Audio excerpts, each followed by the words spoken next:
Breaking news today on Jay Secchio Live. The Fifth Circuit Court of Appeals says Planned Parenthood can be defunded by the states.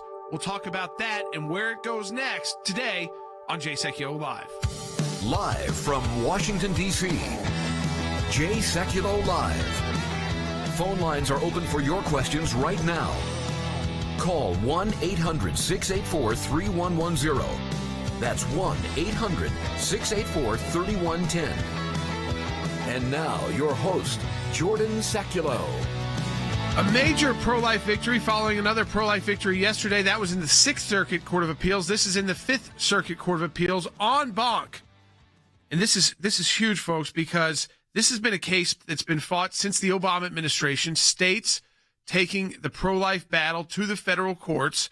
And now with the changes on the federal courts, and I'll walk through those in a minute, you've got a significant victory in the Fifth Circuit Court of Appeals that through Medicaid funding, states do not have to use Medicaid funding. They can cut off Planned Parenthood through Medicaid funding. This would affect Texas, Louisiana, and Mississippi. These challenges date back to 2015, but there's been a significant change. See, when it was a 3-judge panel on the Fifth Circuit Court of Appeals, Texas and Louisiana lost. They said you can't cut off that funding to Planned Parenthood. But then it went on banc. And let me explain why it's so different. It's a credit to President Trump. It's a credit to Senate Judiciary Chair Lindsey Graham getting these nominees confirmed. The court's personnel has changed a lot since these cases were first brought in 2015. Now 6 nominees of Republican President Donald Trump sit on the court. 4 of them participated in Monday's case, and all 4 joined Judge Priscilla Owens' opinion for an 11-member majority. It was 11 to 5 in that decision. This is a huge pro-life victory, and it sets the stage for how states can defund Planned Parenthood through a Medicaid, which is a program that the federal government and the states administer together through a mixture of funds. And I want to go right to Than Bennett, Washington, D.C. Than, this is a testament to what President Trump has been able to do with judicial nominees, working with Senator Lindsey Graham, the chairman of the Judiciary Committee, of course, Mitch McConnell, Senate Majority Leader. And there's more work to be done. Tell people about the numbers that have been confirmed and the numbers that will likely be confirmed, even if, and I know folks don't like to hear it, but even if this is the end of the president, even if the president does not get a second term, tell people the numbers that will still get confirmed to the courts. Yeah, this has already been a generational impacting legacy for President Trump, Jordan. There's just no other way to describe it. There have been 227 federal judges confirmed under the Trump administration through the United States Senate, 3 of them to the Supreme Court of the United States, 53, Jordan, at the U.S. Circuit Court level, which is the level that we're talking about today, 168 district court judges, and then 3 judges to the International Trade Court. And Jordan, you're right. I mean, this impact, it's not done yet because the Senate is still in session. The president's his first term is not over until January 20th. There are 6 district court judges that are awaiting confirmation votes on the floor of the Senate. They're queued up. Leader McConnell has them ready to go. And then there are 23 judges still in committee that are being processed as we speak, getting prepared to send to the Senate floor. And Jordan, I would just note 2 of them particularly. We've talked about how President Trump has left no vacancy on the circuit court level, a tremendous accomplishment. There are now 2 fresh vacancies. One is for Amy Coney Barrett's seat on the 7th Circuit, and the other one is on the 1st Circuit where a judge passed away. So, Jordan, those 2 nominations have been made. They are moving forward, and if confirmed, Jordan, that would make 55 circuit court judges nominated by President Trump and confirmed by the United States Senate. We can get into how it impacted this case you're talking about today, but I'll just say this. For this case and many others, Jordan, this is one of the legacies that we at the ACLJ are going to be standing on and working with for generations to come. All right, folks, we are going to be taking your phone calls, 1-800-684-3110. That's 1-800-684-3110. Frank Mannion and Jeff Surtees will be joining us, ACLJ senior counsels, about these major pro-life victories back-to-back in the Sixth Circuit and the Fifth Circuit, and what this means going forward to the U.S. Supreme Court and, of course, the ACLJ's work. This is a matching challenge month in the month of November. Whatever you're able to donate to the ACLJ, we've got a group of donors that say whatever comes in the month of November, we will match those donations. Donate today. Double your impact at aclj.org.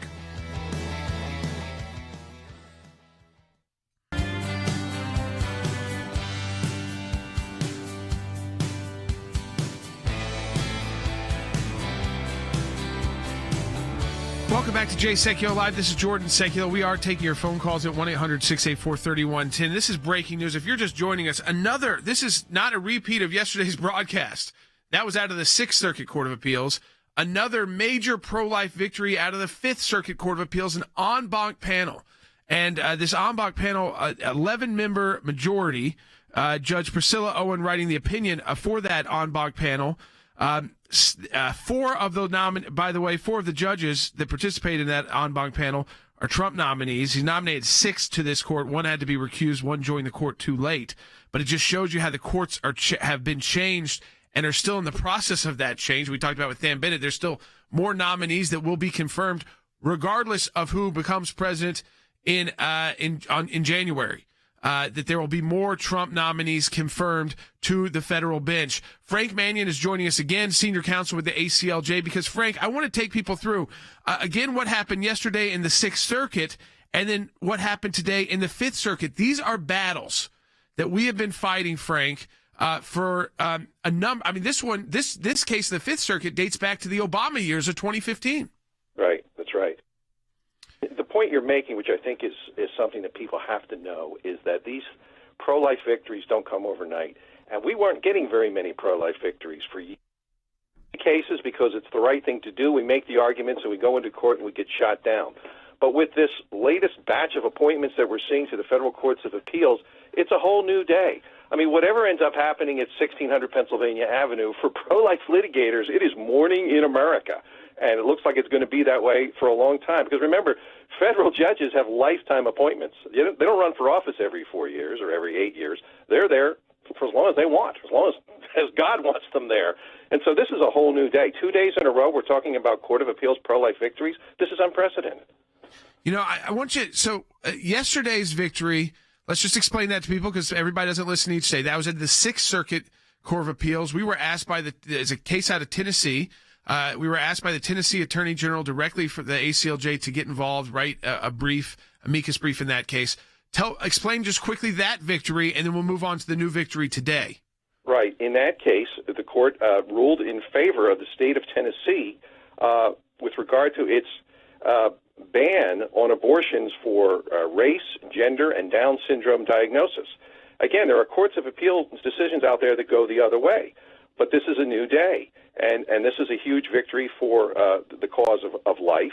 And today we get news out of Texas, out of the Fifth Circuit, that the states of Texas and Louisiana are allowed to disqualify Planned Parenthood as a Medicaid provider. There are courts of appeals around the country. In fact, the majority of them go the other way.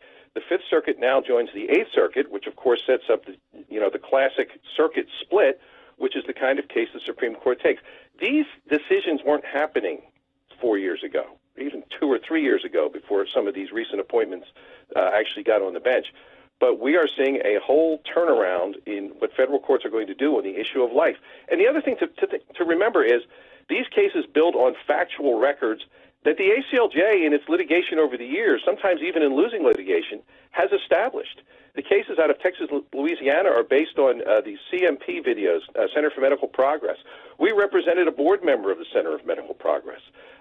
There were cases filed in Texas against Planned Parenthood for billing practices that we were involved in years ago. All of these are part of the case that we saw today out of Texas and Louisiana, and that's kind of the nature of what we do. It doesn't happen overnight, but we're now seeing the fruits of our labors finally. So let's move on. So we got the Sixth Circuit. Now to the Fifth Circuit. This was an en banc panel.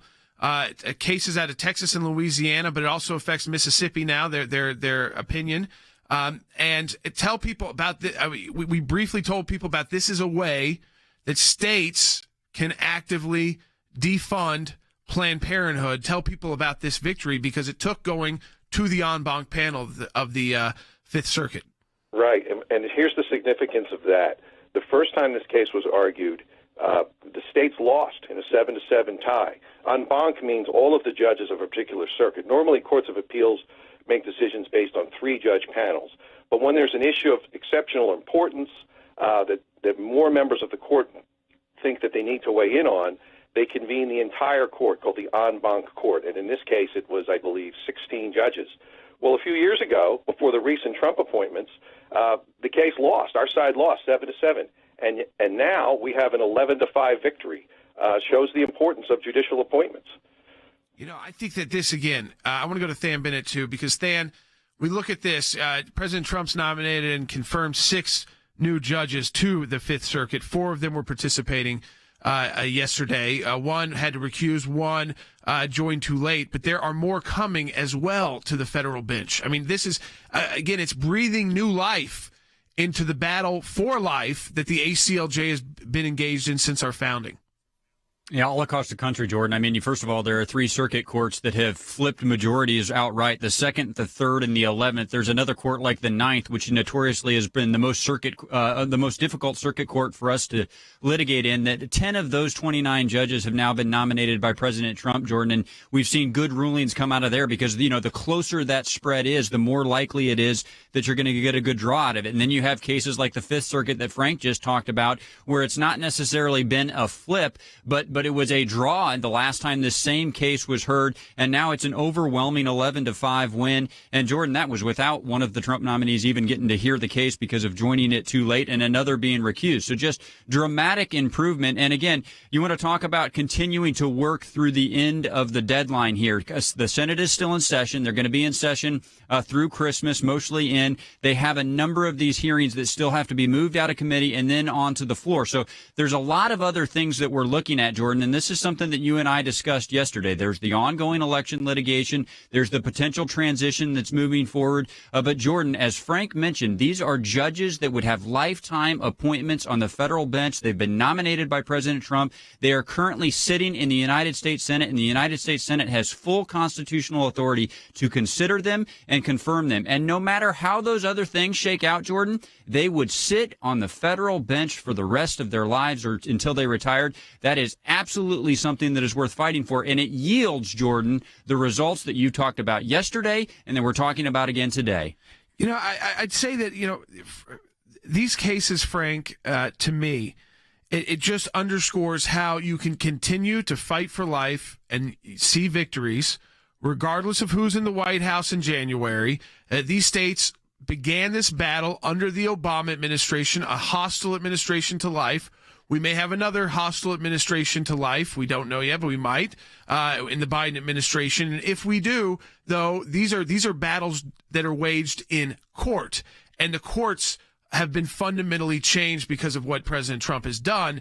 And we're able to take a much more kind of aggressive approach to these cases across the country because other states will now look at this, states that have kind of pro-life majorities in their state legislatures, their governors, and say, you know what, these aren't just going to be cases legislation that we pass because we feel like it's the right thing to do, and then we're going to have to fight it out in court and probably likely lose. Now it's hey, we can fight this out in court and likely win.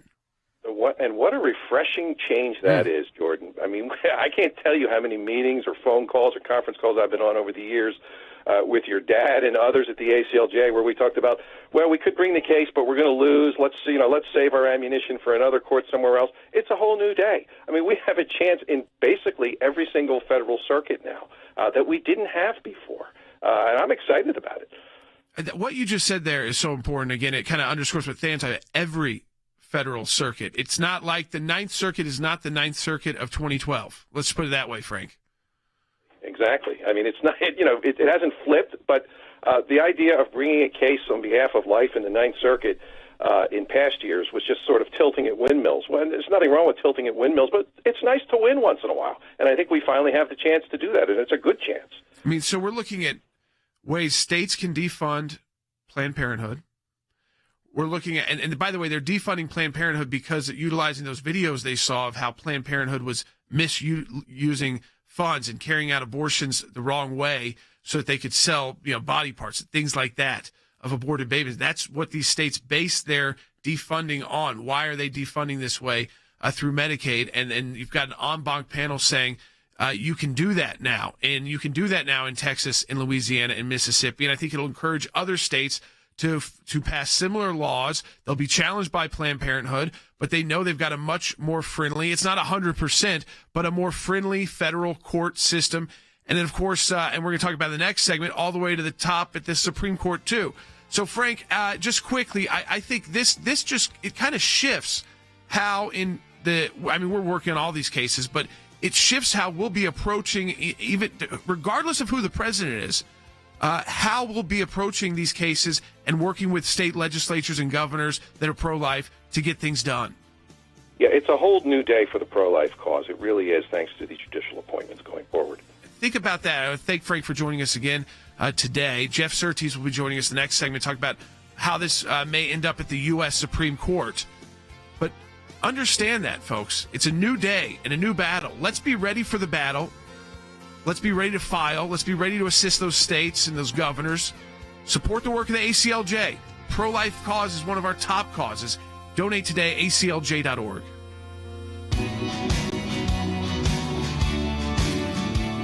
And welcome back to Jay Sekulow Live. We are taking your phone calls. We are live today at 1-800-684-3110. I wanted to remind people about that. I just wanted to get that information out to you about these back-to-back pro-life victories in the Sixth Circuit and the Fifth Circuit Court of Appeals. As you heard from Frank Mannion, I mean, this is kind of a new day for the pro-life movement when it comes to battling in court, supporting good state legislation. We work with states all the time on this legislation to make it the best possible because we know it will be challenged in court. So get ready.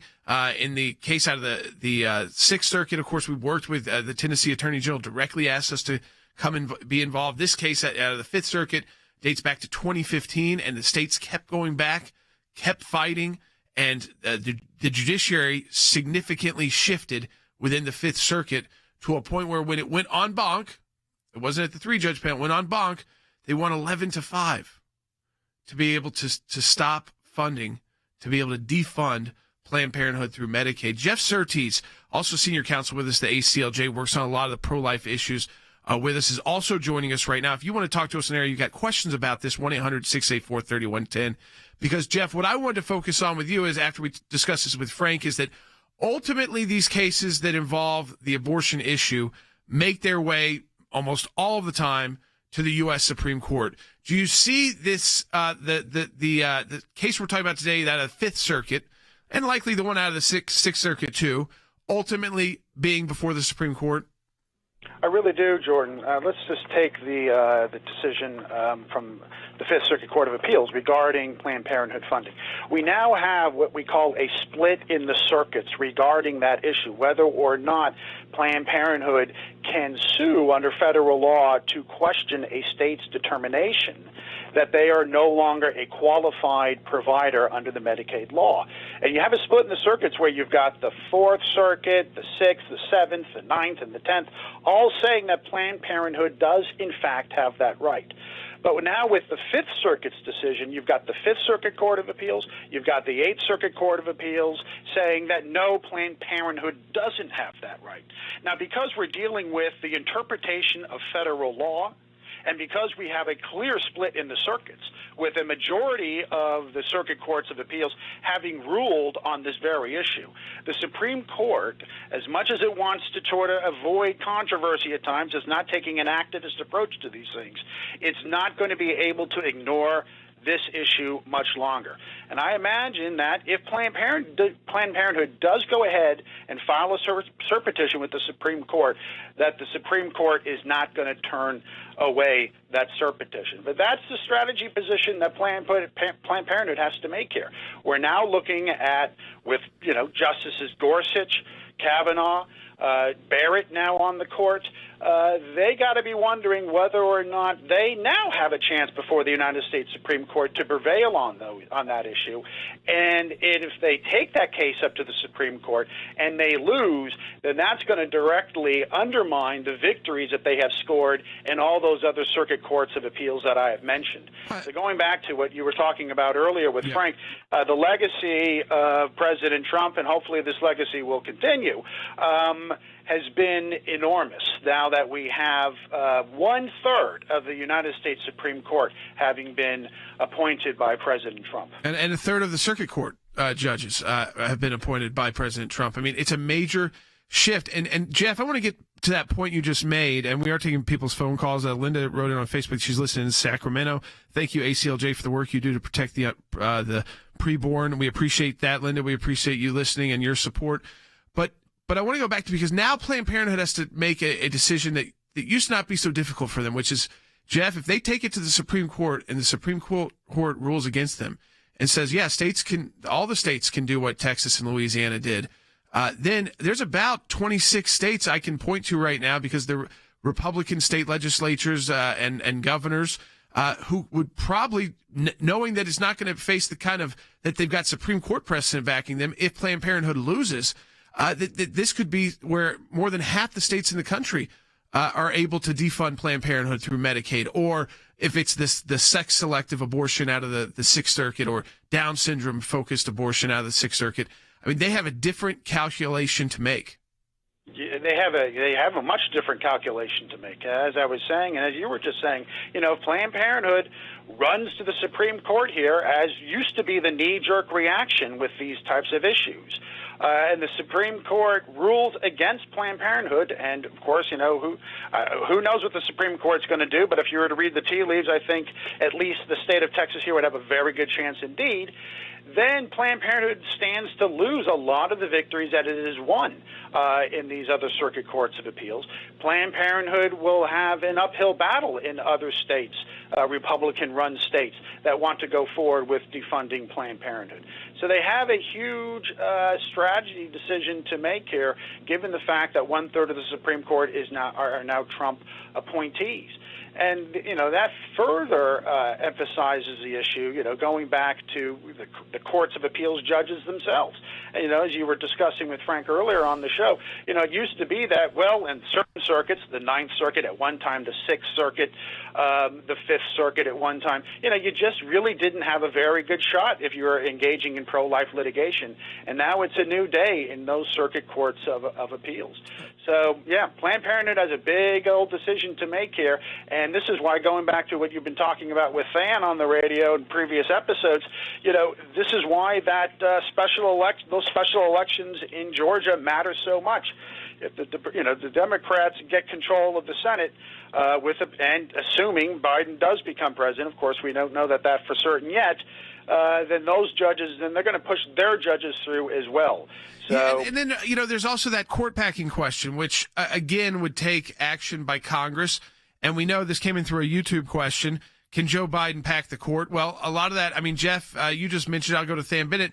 Than, this is a lot of that will be based on where the Senate goes and these Georgia runoffs, because it's not going to happen if it's Mitch McConnell in control of the U.S.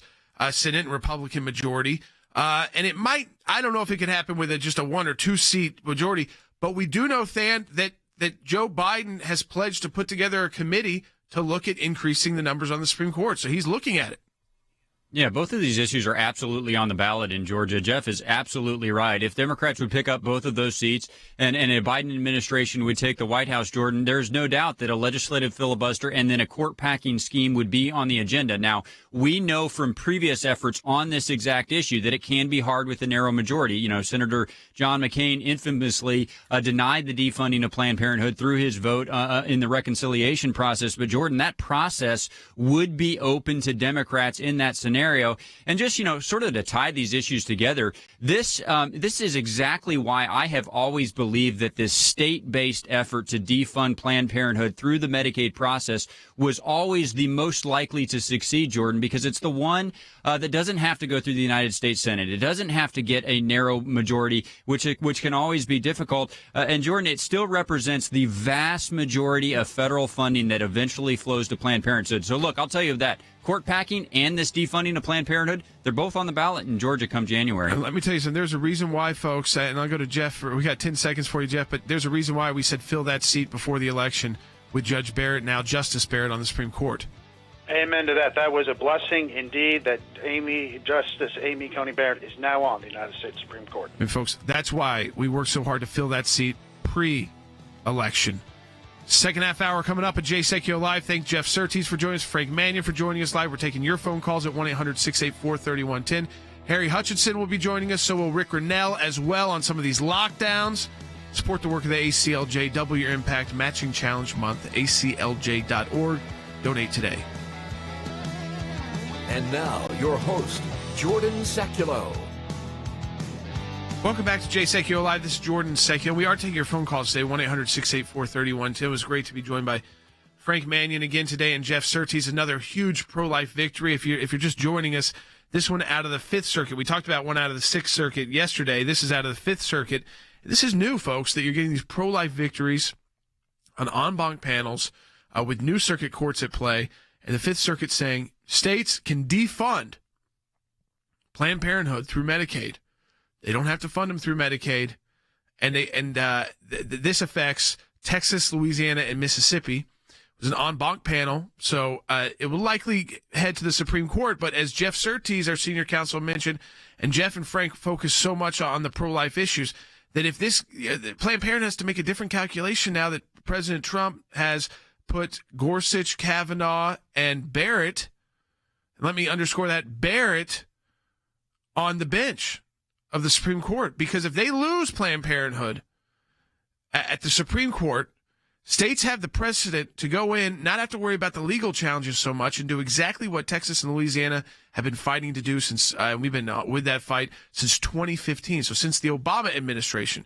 And it underscores to you how you can move forward in these battles, regardless of if you've got a friendly administration like the Trump administration or a hostile administration like a Biden administration, because these battles underscore that.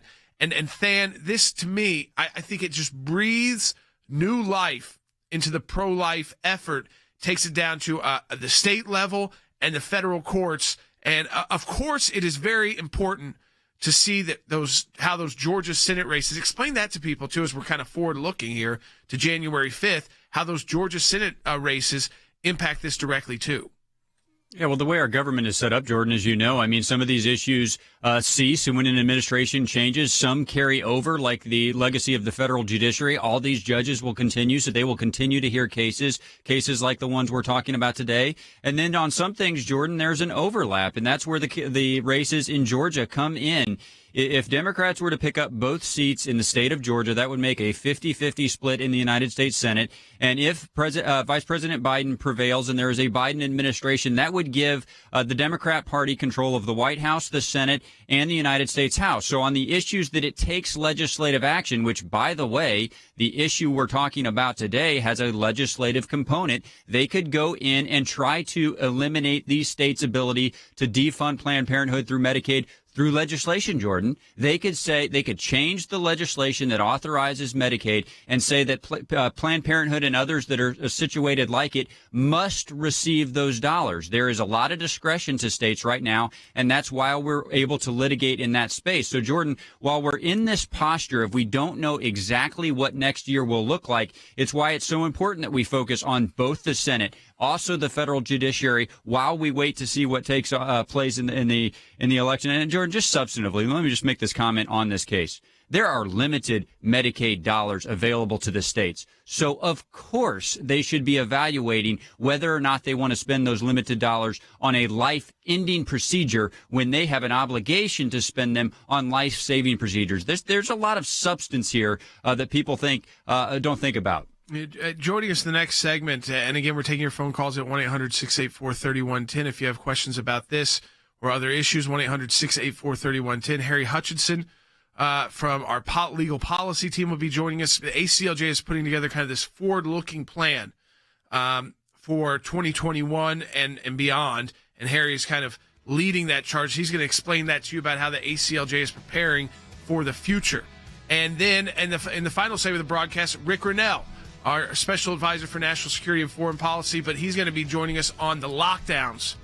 He's a Californian. He's experiencing it directly, but some of these lockdowns that are affecting Thanksgiving and travel and, seem very much not American. Let's put it that way.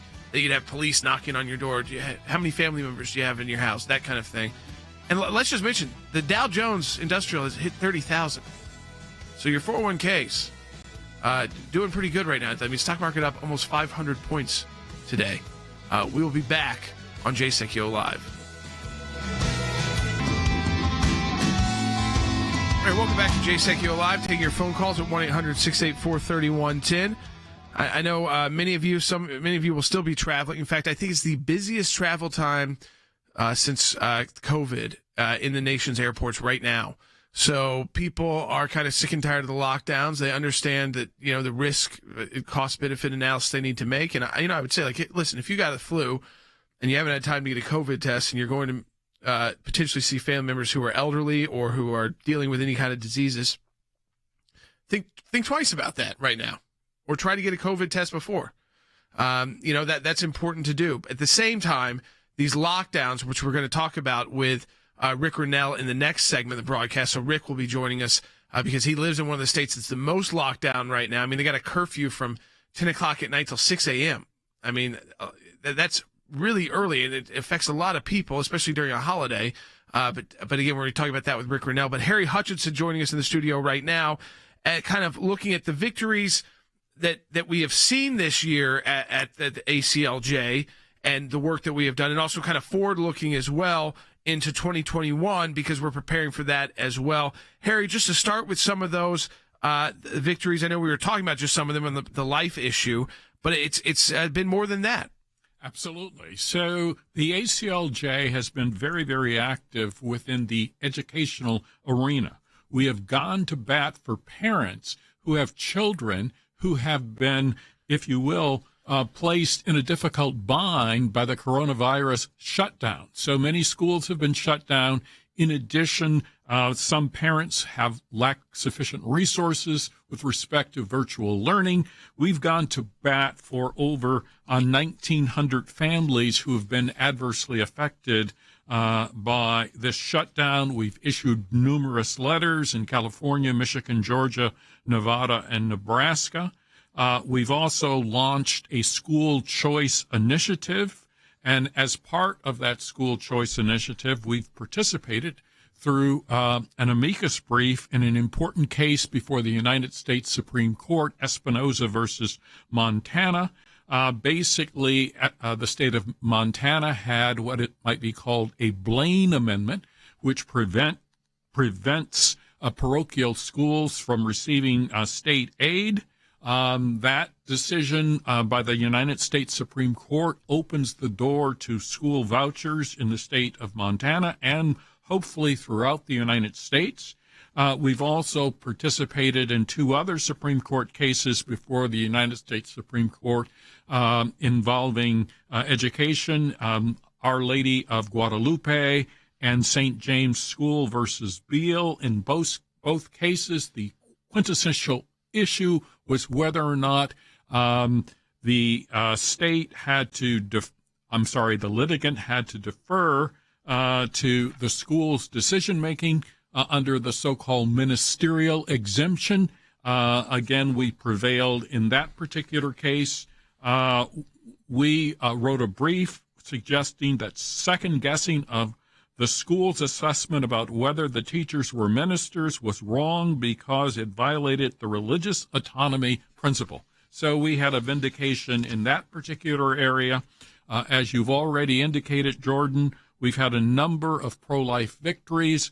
We've helped initiate and write pro-life legislation in a number of states. We've also worked heavily with the Trump administration to appoint and confirm numerous federal judges. And so our victories go on in terms of religious liberty, also in terms of the abortion issue, and also in terms of supporting the independence of the nation of Israel. You know, it's interesting, too, as we look kind of forward-looking at some of the battles ahead, Harry, a good friend of ours, Ted Gross, he wrote in that 47 Clinton and Obama circuit court judges may go senior status. Another 12 will be eligible over the next 4 years. That would open up 59 circuit court seats potentially for Biden, which again underscores why it is so important. Not that every judicial nominee, even if Republicans are in control of the U.S. Senate, but it underscores those Georgia Senate races, that they'll all be denied, but that the most extreme will not make it through a confirmation process if the Georgia runoffs are successful for Republicans. I think that's very, very important. I think it's very, very important for the voters in Georgia to look forward to the future. And that future could or may include a Biden administration. And Biden will be pulled by the left wing of his party in support of socialist agendas, the Green New Deal, and a variety of other left-wing projects. But in order to sustain those projects, it will be absolutely essential for the Biden administration to appoint judges who are sympathetic to the course of action that the left wing of the Democratic Party supports. So it's very, very important for the voters in Georgia to take that into account when they vote in January. This is a very, very important election for the future of the country. It is clear beyond question that Joe Biden is prepared. He's already announced that John Kerry will become his so-called climate czar. What does John Kerry want to do? He wants to ban fracking. He wants to ban carbon. That will have an adverse effect in terms of American jobs, but also in terms of American manufacturing. But it will also mean that we will become very dependent on foreign nations for energy.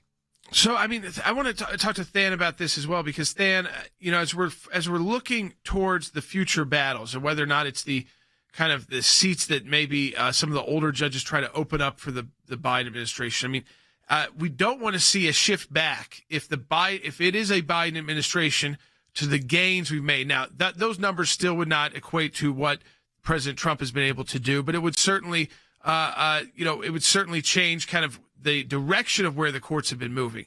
But the most radical nominees won't get through a Republican-controlled U.S. Senate. And right now, that hangs in the balance.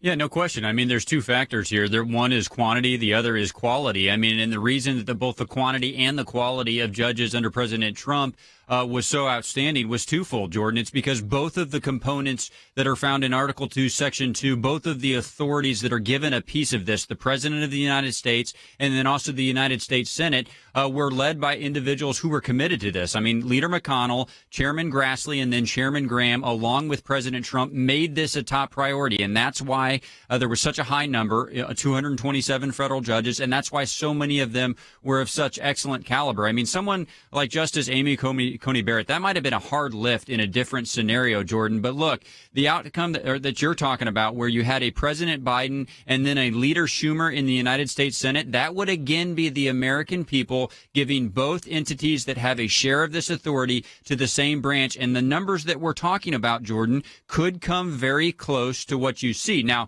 it would take them making it a priority, just like Leader McConnell and President Trump has been. I don't know if they would do that or not, Jordan, but they certainly could make great strides. But if you're right, if the United States Senate stays in the control of Leader McConnell and the Republicans, they will have one of the two levers of power when it comes to the federal judiciary. And President Biden would get some nominations through, Jordan, but both on quantity and on quality. The quantity would be lower and the quality would be higher. Both of those things would be a very welcome news in a new administration. Well, let me ask you, Harry, looking forward into, I know you're working on kind of this plan for the ACLJ, this forward-looking plan. Talk to people about that, this kind of forward-thinking, future planning, if you will. Well, one of the things that the ACLJ will be working on, should Biden become president, is making sure that we put guardrails on the ability, for instance, of John Kerry through executive action to commit the United States to bad deals. I think it is clear beyond question, if you look at John Kerry's record, both in terms of the Paris Climate Accord and also with respect to the Iran nuclear deal, that John Kerry does not put United States interests first. He puts global interest first. And one of the dangers associated with a Biden administration is that elites who basically disdain much of America, they will now be in charge. And they would much prefer to deal with people in Paris and London than people who live in Tennessee, Kansas, or Oklahoma. Folks, We've got Rick Grinnell joining us in the next segment of the broadcast. You're learning about what we're planning in the future, the victories we've had this year, what the ACLJ is doing. This is a critical time to support the work of the ACLJ. We have a matching challenge right now at aclj.org. Whatever you're able to donate will be matched. A group of donors gets together before November and says, yep, we'll match all the donations that come through in the month of November. So you double the impact of your donation if you donate today. If you're financially able, I only want you to do that if you're financially able. Donate today at aclj.org. Rick Grinnell joining us next on Jay Sekulow Live.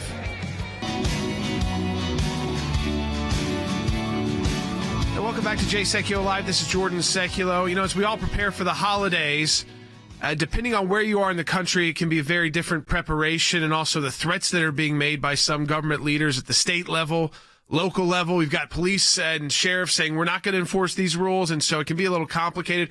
We're also getting reports it's one of the busiest travel times since COVID in the airports. Since COVID started, when the airplane travel really went down, this is like the busiest time right now. So a lot of Americans are saying, you know, enough with these shutdowns, enough with the lockdowns. I can put on my mask. I'm going to go see my family, try to do it safely as possible. Rick Grinnell, who is a Californian, and there's a lot of benefits to that: the indoor-outdoor living, the climate, the ocean, of course.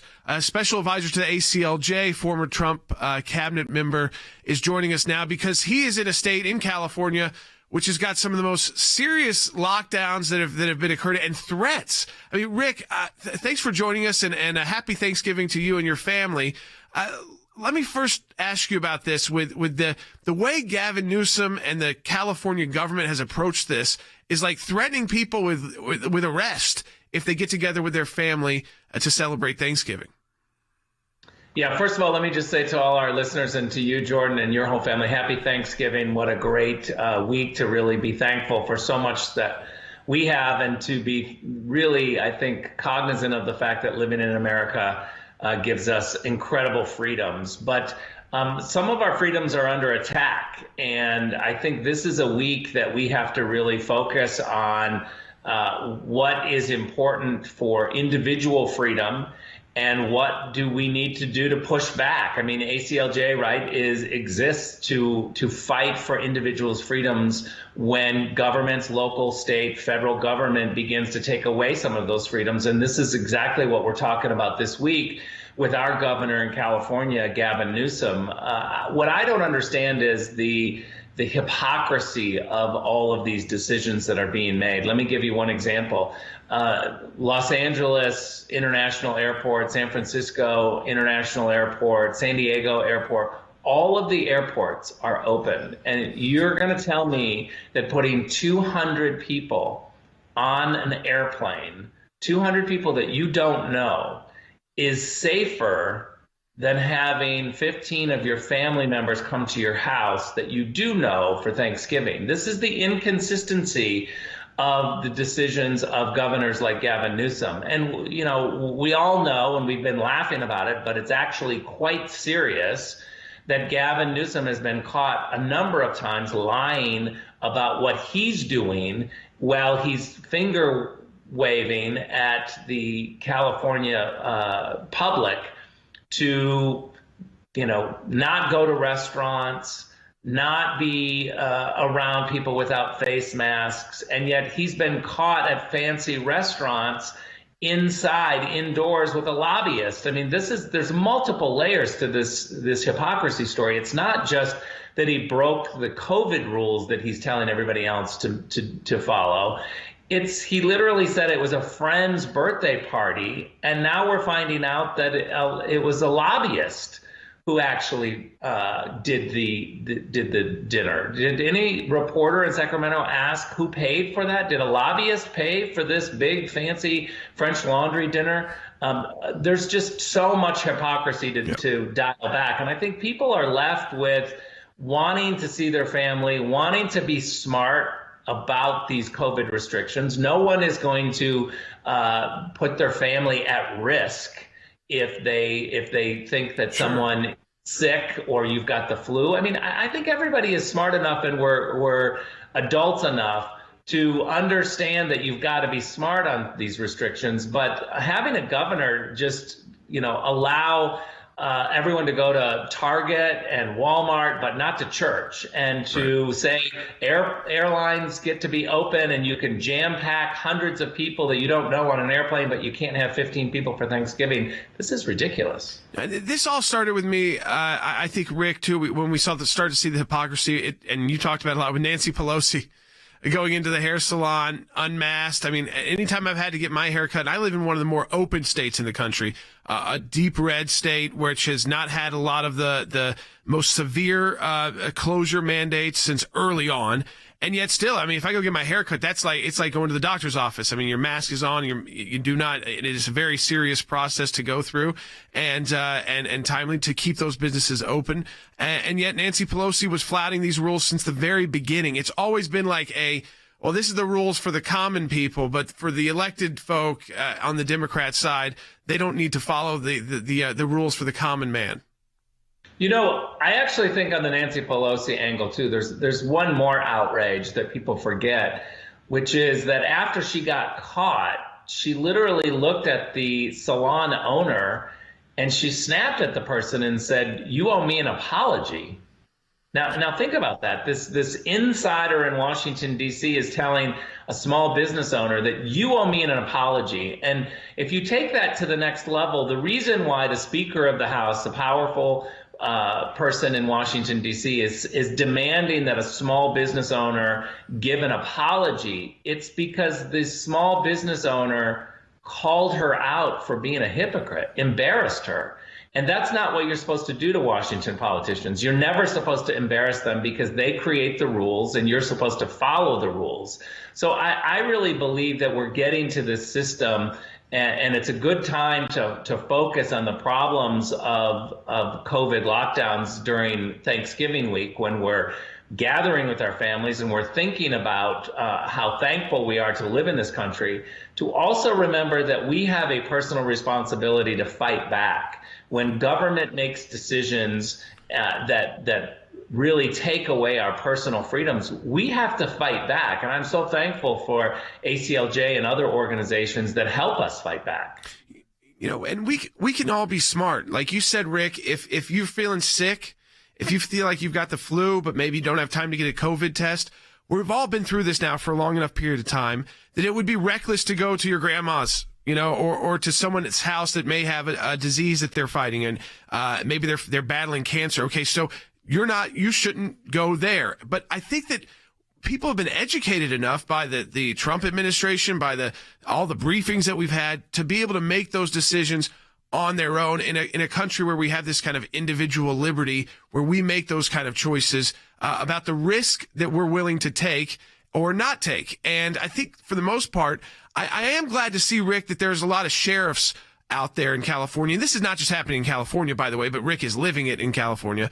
But a lot of sheriff's departments who said, we're not going to monitor these curfews of 10 p.m. to 6 a.m. and we're not going to stop people and say, should you be out right now? Is it because you're going to work or not? We're not going to do that. So that's good. But I mean, there is this fear, because we're seeing it in Europe, where there's going to be like people going through, and they're planning to do it during Christmas, knocking on doors, checking out, how many people you have at your house.